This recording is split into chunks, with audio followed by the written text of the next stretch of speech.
Welcome back. To commemorate International Youth Day, Namibia Media Trust's Youth Quake program will be hosting its 6th annual conference with the theme Next Generation Democracy, Inspiring Youth to Lead and Innovate. The conference aims to bridge the gap between young people and traditional political processes by actively involving them in democratic participation. Its key objectives include increasing youth voter turnout, also equipping them with leadership skills, providing a platform to address youth-related issues, as well as facilitating networking opportunities. Ultimately, the conference seeks to empower young Namibians who take an active role in shaping the future of their communities and the nation as a whole. Joining us today to shed more light on the upcoming conference and the Youth Quake program is Ms. Zoë Titus, the Director of the Namibia Media Trust. Zoë, good evening and welcome. Thank you, Nina. Wonderful to see you, and good evening to the viewers. Thank you so much for being here this evening. To start with, perhaps you can talk to us, Zoë, about the Youth Quake program and, its objectives. Just one thing a slight correction. We actually hosted the conference today. So I'm coming straight from the conference, so I can actually tell you what happened today. Yes. Because we wanted to host it today on a Monday of all days to mark International Youth Day. Your question was about the objectives. Right. We've been hosting the Youth Quake for 6 years now.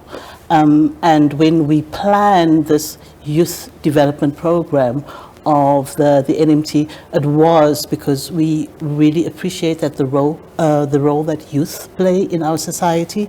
And our interface is always media. So we were looking at how media facilitates young people's participation in public life. So that's really the perspective from which we take this.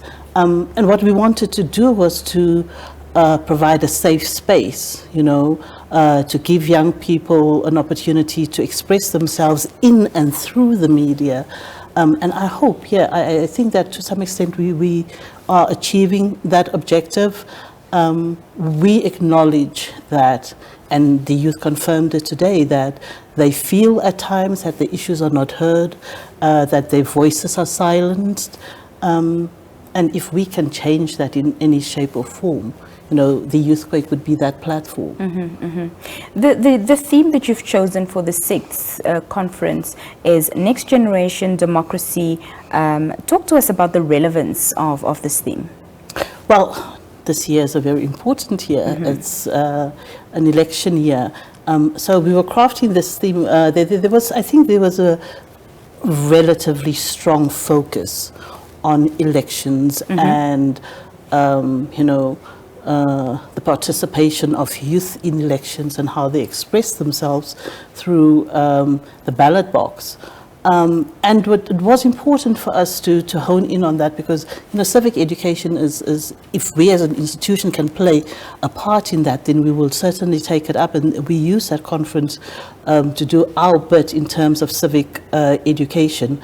And it is important because, if the youth have an opportunity to express their issues or their concerns around what people perceive as youth apathy, around elections, the fact that the youth don't show up and vote in elections,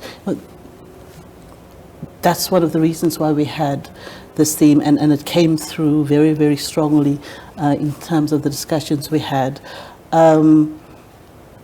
Another issue that I would probably want to raise is, we've just recently heard that it's confirmed that the youth comprise the largest portion of our population.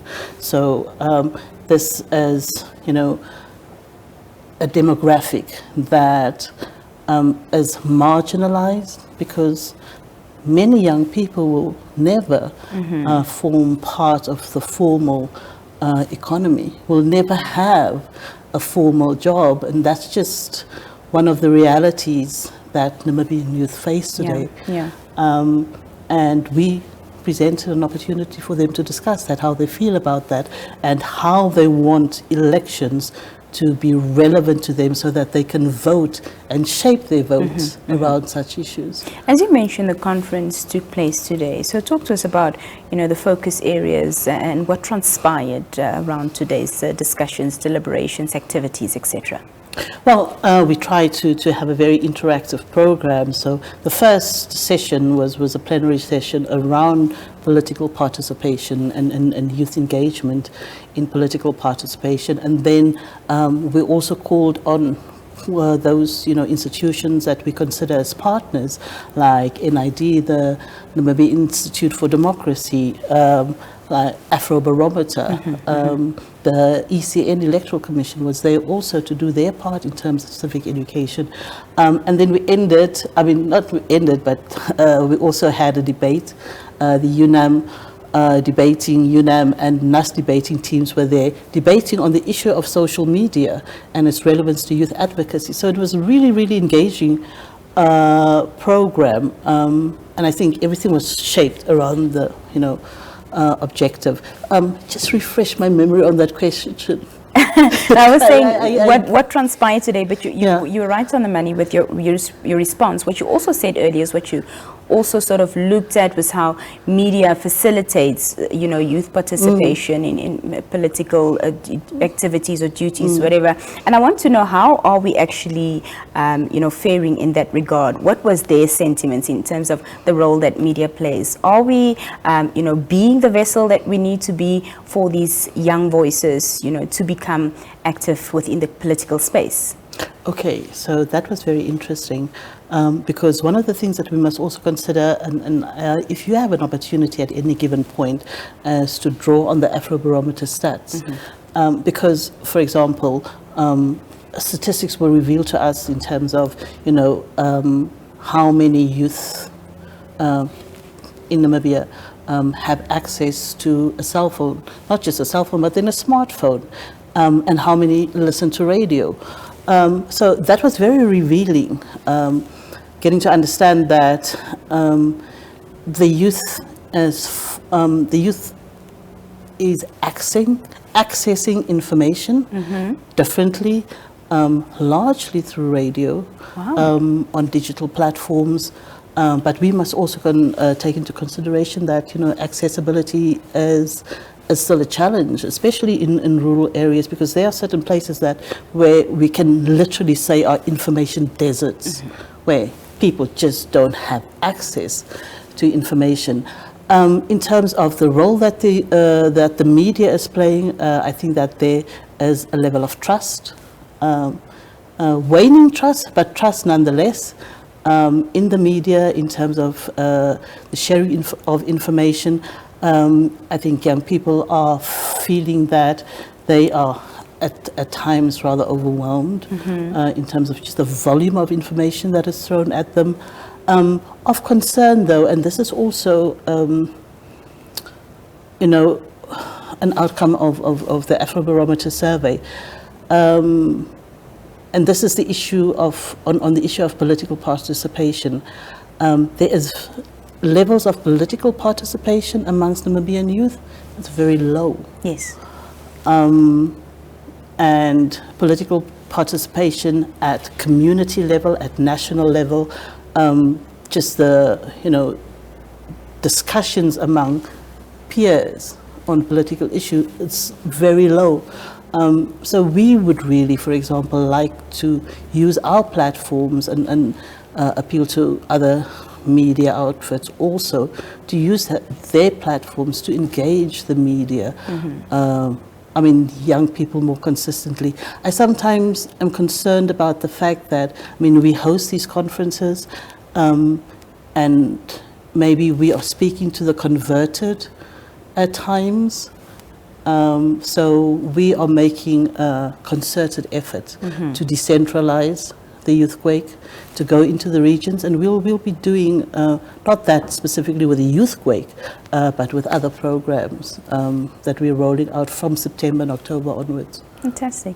You said waning trust. Why is that? Youth generally have growing distrust in traditional institutions. government being one of them, traditional media being one of them, institutions of government, like, for example, an ACC, like a NASFAP, because they feel that those traditional institutions are not responding to their needs, that their voices are not heard, that their aspirations are not reflected. So there is waning trust in that, in these institutions, and that is also aligned with, I think, waning trust in democracy as a concept, delivering to them, you know, their needs and aspirations. So it is of concern, especially since, I mean, this is the largest portion of our population that is feeling marginalized, unheard. How do you hope that, you know, the deliberations, outcomes of this conference today will impact not only the participants, but the communities that they go back into? So we, you know, one of the loveliest things that happened today is that two of the panelists in one of the sessions are Youth Quakers that have been, you know, to previous Youth Quakes and were inspired by Youth Quake. Joseph Ndodi, he is running his own organization that's engaged in civic education, and he was inspired by the very first Youth Quake to start up that. And one of our panelists, I call him MK, Michael, was saying that, I mean, one of his aspirations or dreams was that he would one day be a panelist at the Youth Quake, sharing his expertise.